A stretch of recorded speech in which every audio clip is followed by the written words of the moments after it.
Thank you for joining me. This is going to be a tutorial on cherries. This one's a red one. We're actually going to do a variety because there are a ton of different cherries out there. There are green cherries, there are black cherries, sweet cherries, sour cherries, some that are eaten fresh, others are usually cooked and baked. This one is actually a Rainier Cherry. Here we go. Lots and lots of cherries, golden cherries, red cherries. Let me go ahead and start. So I take white Primo and roll it into a ball. This one, most of mine are between 1/2 inch to 3/4 of an inch. It depends on what size you like yours, but you roll them into a circle. And then from here, I go ahead and I take the back end of my paintbrush because it's a little bit wide, and I roll it around. That's just to help get the little dip that you see in cherries. Cherries can be different shapes too. I take a safety pin, and this is where I'm going to attach my stem later. I have a few prepared.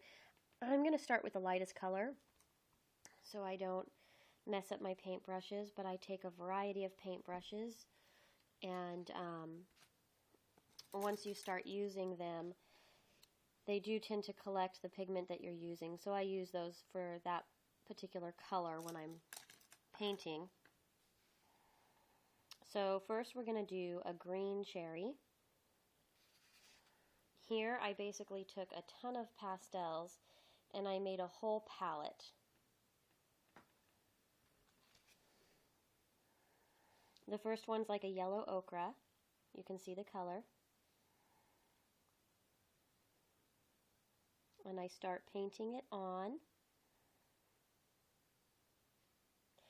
I'm only going to do one side of this cherry, so that way we have we can get through the cherries quicker.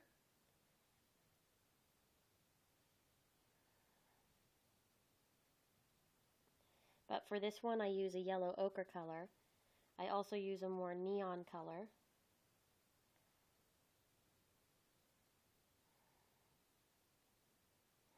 And then I would add a yellow green. Some area where you haven't actually put any other color. Give it a true green shoulder.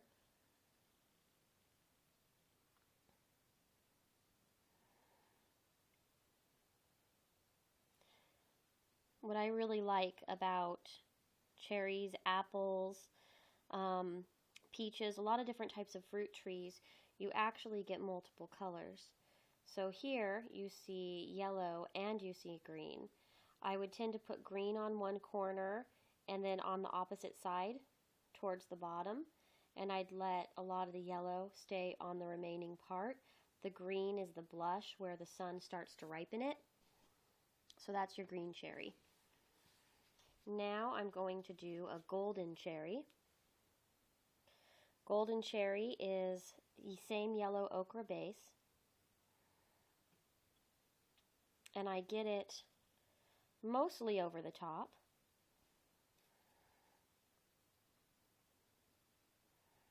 And there's all sorts of different browns. I do get the bottoms as well in the color that I want the cherry to be. So here's a golden cherry, but golden cherries often get a rosy kind of a blush. So I would paint a rosy blush towards the top of the cherry. But since this is a golden cherry, I only really add a little bit of pink.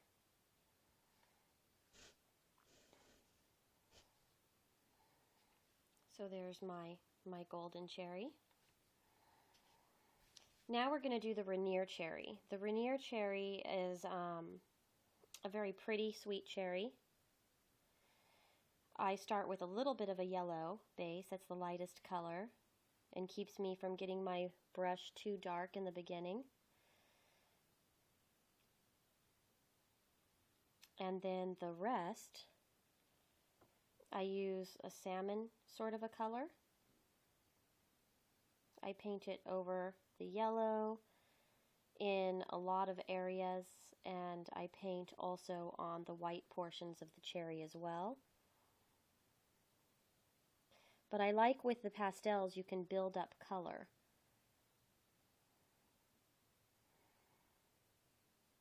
So a Rainier Cherry, you have a lot of the golden yellow tones, but that you have a nice strong pink blush. So this is a salmon color. It's between an orange and a pink. And then you see some yellow too, but it's much stronger. So a golden cherry has red with a little bit of a salmon pinky blush. And then the Rainier Cherry has some golden to it, but it's mostly blushing. Okay, so from now, I'm going to actually bring my little color palette here, and the colors I use. I take the reddest red, and I paint that all over my red cherry. And I find that if I let the cherries sit out with the color for a good half hour before baking, that it actually helps set the red color a little bit. The red, with most of the soft pastels, will bake right out of it. You'll just be left with a tint of a pinkish color. So I really, really suggest letting it sit for a little while to soak and absorb most of the color in as you can. So I have red all over that. And then, do you see this really, here, let me move this up. I have a really rich, dark purple. I pick up just a touch of that. I put it on the shoulder where the fruit blushes, and it starts to ripen where the sun hits it. And I add a little bit of that dark purple. It's a dark plummy purple. You could add more red. Add a little bit more of that plum purple. Sorry, guys. So I have a dark red plummy purple. Oh, I just dropped my whole cherry in there.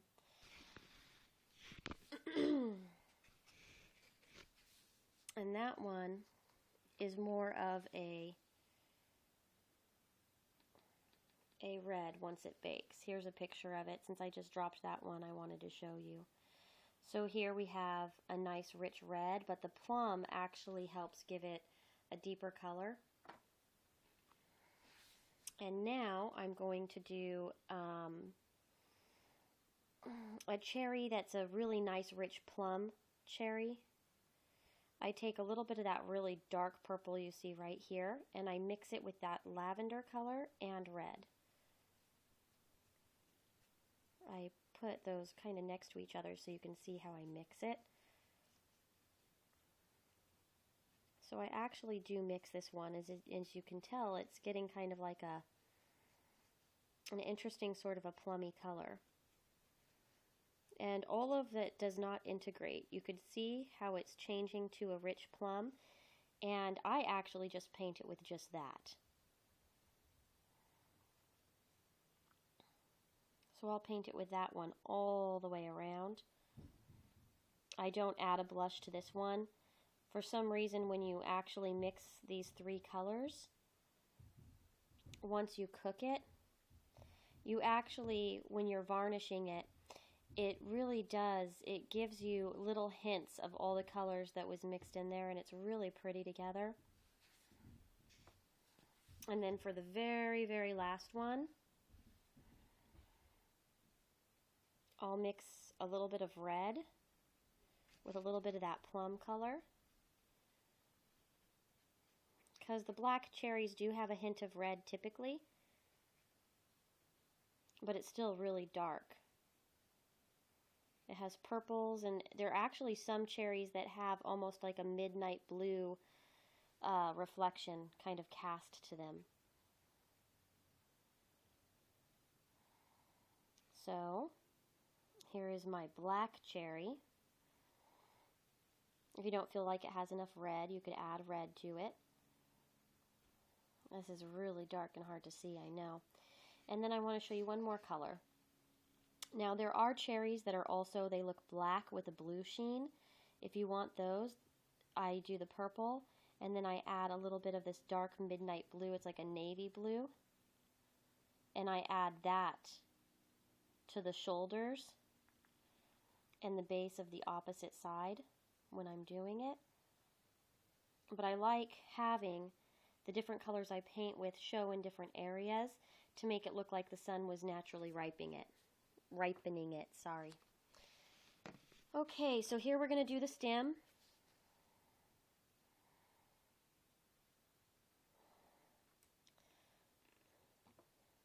So from here, I take just a little bit of green. You can choose whichever green you like. And I roll out a snake really super thin. You want to have a little bit of length to the stem because it's a cherry, but you don't want it to be too long. If it's too long, it won't, here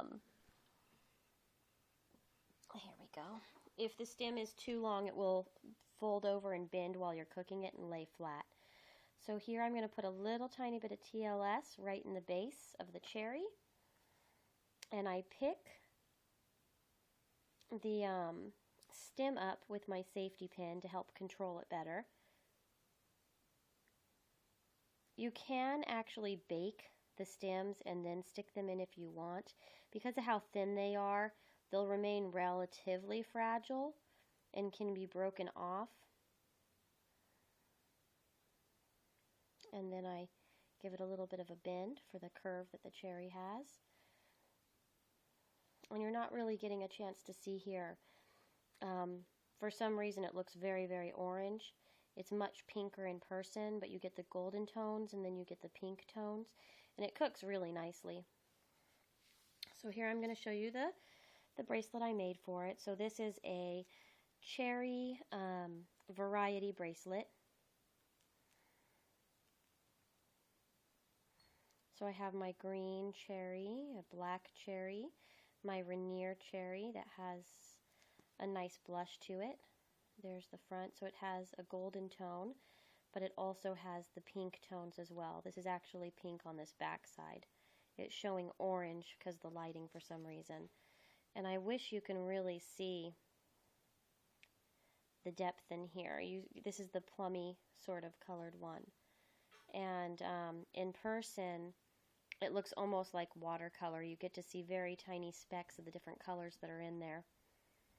Here is a golden cherry with just a very slight blush on this side, but it has the yellow ochre, no hint of green, just the yellow ochre and a hint of the salmon color. And then this is a red cherry, and it's more of a true red, but if you add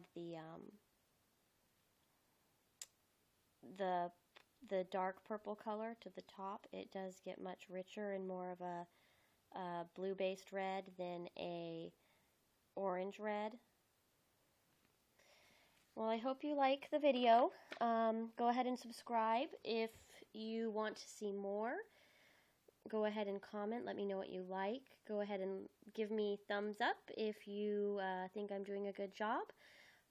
Thank you so much for watching. I know it's been another long tutorial, but I'm actually thinking that I need them somewhat slow so you can actually see the whole process of what I'm doing. These are already cut down a lot because you're not having to wait for baking times. I do part of one step and then, show you that completed.